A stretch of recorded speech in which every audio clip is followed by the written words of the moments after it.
Hey y'all, what's going on? This is Jackie Marie, and today I am making a video titled, What is a unit secretary? So, a unit secretary is a person who is responsible, they're the secretary for a specific unit within the hospital. So, a specific unit or department within a hospital. Now, this is not to be confused with a medical secretary. A medical secretary is usually responsible for a facility. So, a medical secretary is what we would consider someone who works in a doctor's office. They're a medical secretary. They're over the entire facility. They're the secretary for the entire facility or a clinic, so they're the secretary for a clinic. That's a medical secretary. A unit secretary is just they're the secretary for a specific unit or department within the hospital. So, some of the primary responsibilities of a unit secretary is to be the liaison between the doctor and nurses. So, let's say a doctor calls and he needs to speak to the nurse. He would call the nurse's station. The secretary would answer, and we would either transfer the call to the nurse or take a message or um, pass on a message or things like that. We're also the liaison between the patients and the family members.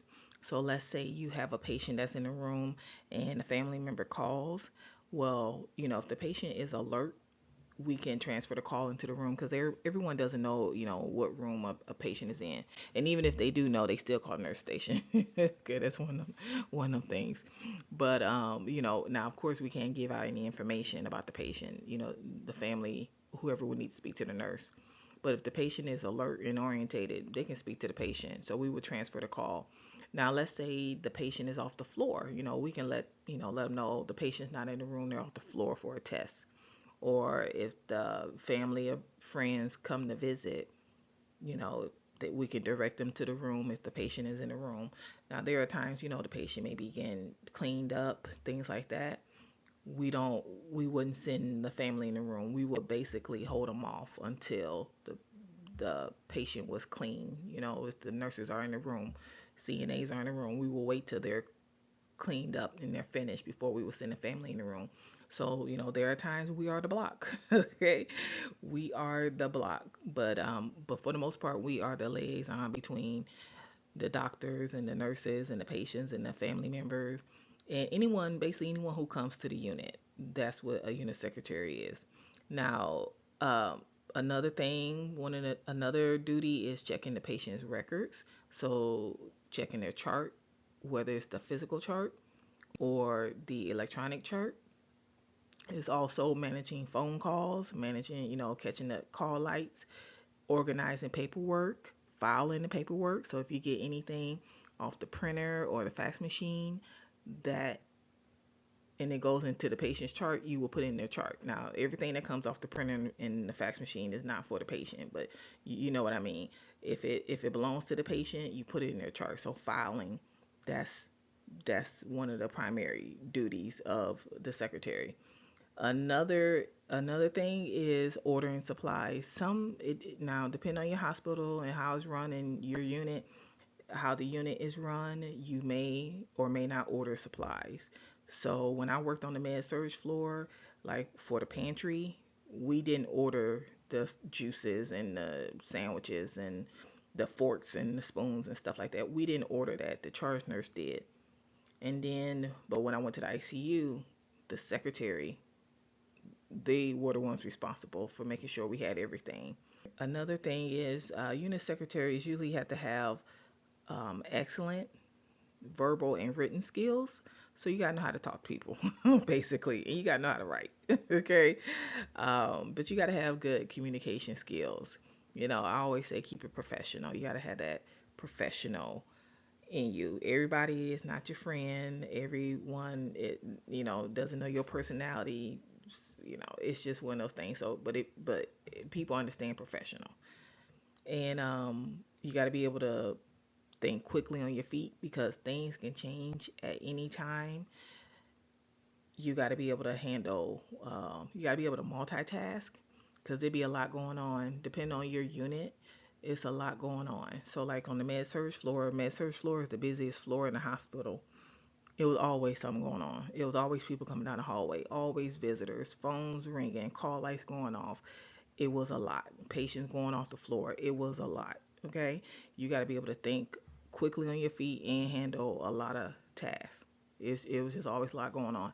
The ICU was kind of slower, just because it was ICU. But like I said, it depends on what type of unit you work on how many balls you have in the air. Another thing is you need to know how to work the computers.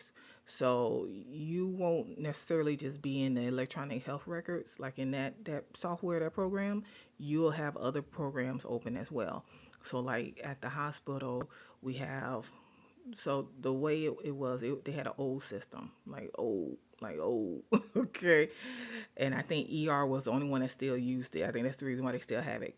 Well, ER uses it, and then it was for the downtime. So if the computers went down for maintenance or whatever, you will use that system for downtime. But they created a new system. I think it was Siemens or something like that. I want to say it was, I think it's Siemens. But they had a new system that was built in. So I knew a little bit of the old system, but not enough. Like I mean, we had a book. We had a book that gave you the steps on how to work it, but I just knew really, cause like you can admit patients, you can discharge patients, you can transfer patients, you can print the face sheets, the labels, and that's for the old system. So the old system, you can do all that. Night shift knew how to do that better because they were used to the computers going down, because like anytime they would do maintenance, they would do it during night shift.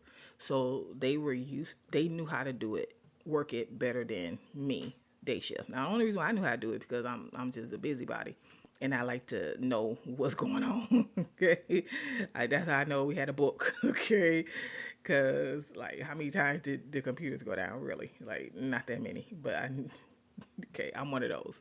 So but we had a new system. So of course we worked out the new system 99% of the time. Like I said, the only time we was even in that old system was if the computers went down. So, but then they created they didn't create, they bought another program, like another software. And so instead of us being in the EMR record 80% of the time, now we're uh 65% in there, and now we're in this other system. And then when they got another software for diet, for pantry. So like when I told you how we order stuff for the pantry, how on the med surge we didn't, the secretary didn't, but on in the ICU we did. Well, they bought a system where, because let me tell you how it worked. We had a sheet and it had the juices and like apple juice, orange juice, cranberry juice, um, forks, knives, spoons, all that, and then you just write on a piece of paper how many you needed, right? So we need 6 cranberry and 3 apple juice and 2 orange juice, something like that. Okay, and then we will fax it down to dietary. So they was like, okay, we need to stop doing all this this paper, pen and paper. We need to get in the system. So they got another software. And so then that's where eventually all the secretaries would order. So before on the med surge, the secretaries didn't order. It became one program. Everything was put in, and it was mainly the secretary's primary responsibility to make sure that the stuff in the pantry was ordered. Now the charge nurses had access to it as well. Don't get it wrong, but it was mainly, they put that on the secretaries. Okay, so there are a lot. Basically, I'm telling you all that to tell you that there are a lot of systems that you will have open. Now, depending on your facility, it may be about five. Okay, 5 systems you may work out of, but you need to know how to work them. Okay, you need to know how to work the system and things like that. I made a video because when we transferred from, we let them tell it. We got rid of the paper. And we didn't get rid of the paper, but when we went from the paper, they had secretaries who became super users of the system, because you still, it was still two systems, because technically the old system was supposed to go away, but the ER still used that system. So it was like, you know what, we ain't got time for the ER. But they became super users. You need to know how to use your system. You need, like, that's something you need to know. And then when we did the second system, so we had the old one became the new one, and then they got another one. We had to take a class for that, um, because they bought that system. So, like, you need to learn how to use one, work the computer, okay, know how to use the computer, but understand that you're going to have different software programs open. Like, you need to have them open. Now, are you going to have 1,000 tabs open? No, it shouldn't even be like that. You should have about five, depending on your facility. I think we got like five, but you need to know how to work them. Okay, if they got a book or a manual or something that goes along with it, you need to know how to work it, because they're gonna look. They're gonna expect you to know how to do it. And then another is, you need to be as a secretary, because we deal with the charts. We need to understand HIPAA, the HIPAA laws, and like do everything that we can to secure the confidentiality of the patient's information. I think this is a pet peeve of mine, y'all. There there are people who just don't care. Like they don't care about people's personal information. I'm like, sometimes I be like, what if it was yours? Cause like so let me give you an example. So we have shredders. You have a shredder in the hospital, and you put the stuff you don't need from the patient's chart, or even just anything, you put in the shredder, okay? And this a company comes around, they get it, and then they shred it. So we had a when we break down the chart, so let's say we had a patient that left, and we were breaking down the chart. We break down the chart so they can so the chart can go to medical records, so it can get scanned in. Okay. Now, let's say that there were progress notes. Okay, so you have extra sheets of progress. So if the doctors are still writing notes in the system, because like I said, we were supposed to go paperless, but we didn't really. For the most part, yeah, we did, but it was still doctors that were writing progress notes. Okay, so let's say, so we always had it. We always had progress notes, like blank progress notes in the chart, because you never know, the system can go down. You know what I'm saying? So we always kept them in there, but for the most part, the doctors didn't write in them. So let's say we had five progress notes in there. So what we would do is we would put the labels on the progress notes, right? Now, when the patient would leave, we would break down the chart. So as we're breaking down the chart, we see in the progress notes that there's nothing on there. So no doctor came and wrote any progress notes on the chart, because they put it in the computer, right? So the progress sheet is blank. The only thing on there is the patient's label. The label has the patient's name, their birthday, their medical record number, their account number, the room number, the doctor's name, their gender, things like that. Okay, so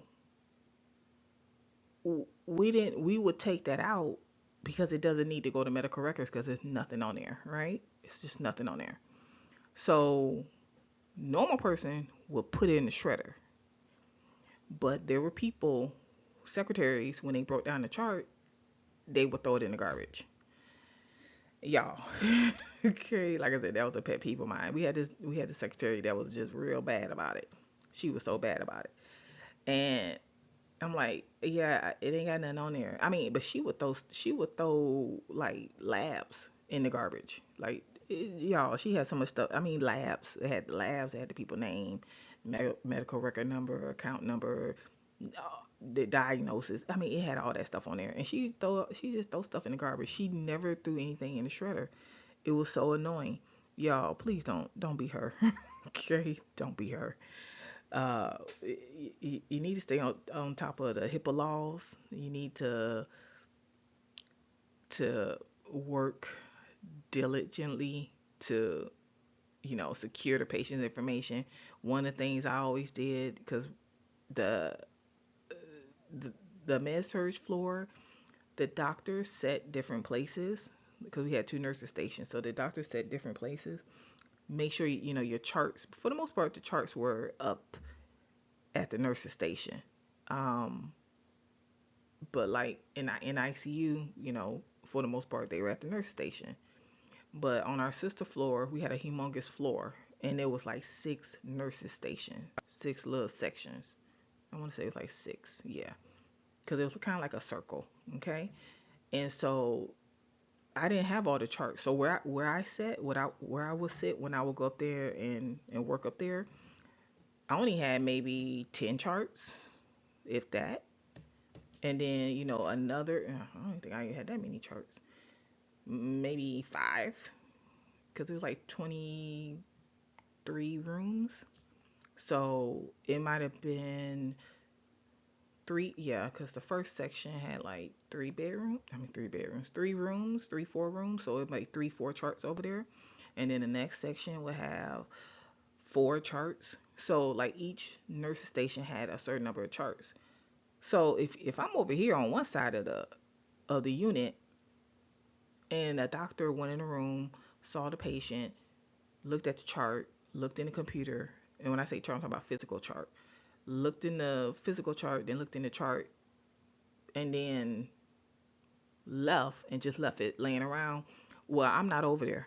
And the nurse is in the room with a patient, and there's like really nobody over in that area, if you understand what I'm saying. So anybody can come walk around. Literally, if they left the chart sitting on like the counter, they can get the chart. Anybody can look in the chart. Like me, I'm being honest. I mean, we had cameras and everything, but like for real, they can literally walk up if the doctor, stood there, whatever, and then walked and left the unit and left the chart sitting on the counter. Anyone can come up there and look at and grab the chart and look at it, and we wouldn't know. You know what I'm saying? So me being me, I stayed on top of my charts because ain't nobody really gonna come behind the counter and get a chart, but they will if it's laying there, grab a chart and be nosy. Do you understand what I'm saying? So me being me, I was always making my rounds. That's how I knew everything going on. I'm that person because I always took that seriously. I wouldn't want nobody being able to look at my chart. Like I remember one time, I was up there. I was up there on our sister floor, and a volunteer. He was visiting. No. Let me get the story straight.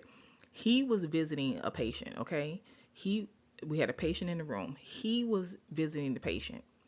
He came to the nurse station and was like, I want to take a look at so and so's chart. I'm like, who are you? Okay, I was like, who are you? And he was like, I'm so and so. I was like, well, you can't look at the chart, okay? You're not allowed to look at the chart. He was like, I'm his friend or whatever. And like, you're not allowed to look at the chart.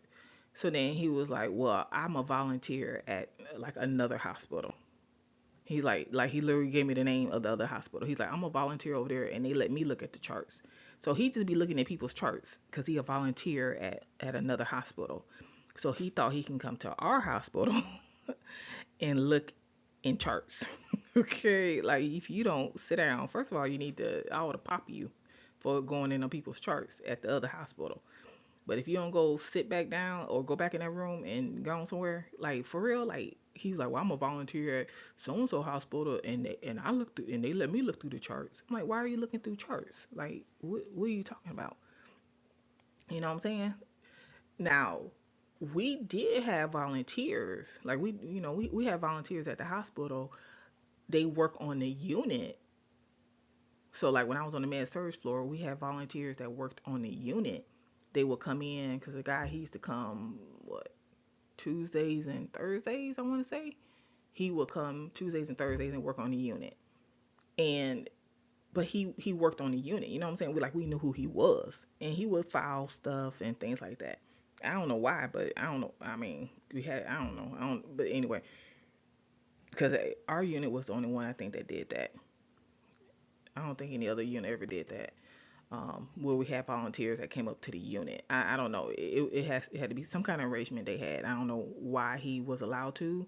He was fine. He was nice, but that is kind of weird. but he would file. You know what I'm saying? He would file stuff. It wasn't like he was, and he would answer the phones. So, but that was that. But he wasn't just like, he had enough sense not to be going to another hospital talking about looking at his friend's chart. You know what I'm saying? Like he ain't going so all around his hospital, all around our hospital, going to different floors, want to look in the charts. You know what I'm saying? He stayed on one side Tuesdays and Thursdays, and he will file. He will come up there, he will file. Cause he he hated me because I would have everything done before he got there. Cause I file, like I get all my stuff done the first 2 hours, and so then by the time he get there, ain't nothing to do. I was like, oh, sorry, I forgot you was coming today, cause I for real forget, cause I get in my zone. But anyway, but I mean, that I understand, but like, why would you go to another hospital and want to look in somebody's chart because you a volunteer at another hospital? Like, that didn't make sense. I don't even play like that. But I'm like, I can't even believe he fixed his mouth. I'll never forget that. I was like, what? Who are you? Okay, I'm like, I'm sorry. I was like, I'm sorry. How do you know the patient? Like, I'm his friend. I'm like, but they gotta do anything. So you still ain't getting this chart, but yeah, so know your HIPAA laws, and y'all, please be responsible. I saw so much HIPAA violations up in the hospital. It just drove me crazy, but that's a pet peeve of mine. Also, just understand and stay on top of changing technology, you know, or hospital regulations. Stuff always changing in the hospital. There's always rules. We're always getting we doing this now. We're no longer doing well. It ain't never no we ain't no longer. It's always we gonna start doing this. So just stay on top of that. Stay on top of your continual education, things like that. Like stay on top of that. Don't because every year you're gonna do a continual education. That's what you're gonna do every year. Just so you know. It's just to reinforce what you should already know. It just reinforces it. And then of course sometimes they add stuff to it, like they give us more duties because that's what they did to us. They gave us more duties and we had to do a continuing education. And yeah, that's about it. And look, like I said, I got a lot of videos on this channel about everything. Y'all, I'm at the point I don't even know what else to make videos about. Like like I don't know. Now the next video, um, a subscriber asked a question. And I was like, "Ooh, you know what? That's good. I'm gonna make a video about that." Look, I'm telling y'all, if y'all got any suggestions or y'all got any questions, y'all just feel free to leave a comment.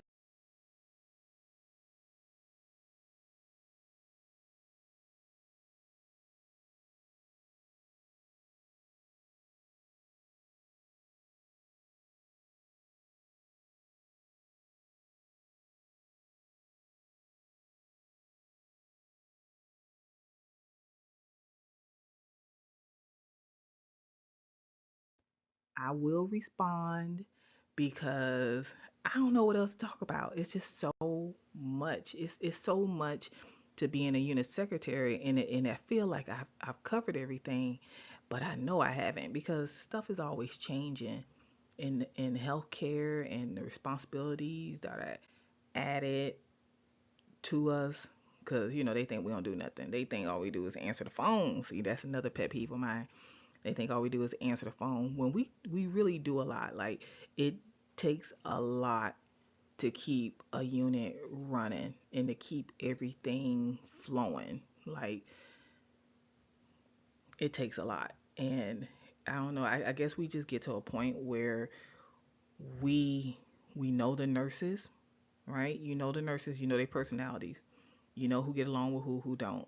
You know the doctors, and you know their personalities. And then of course you got the patients and the family. You get to a point where you just learn things, and then of course always getting stuff added to you. So you get to a point where you know how to handle it, and I guess it's just because you know how to handle it, it looks easy to other people that all you're doing is just answering the phone when we know we do way more. So that's all I got for you. That's all I got for you about what is a unit secretary. If you got any questions or comments, you can put them below. Don't forget to like the video, share the video, subscribe to the channel, and I'll talk to you later. Bye.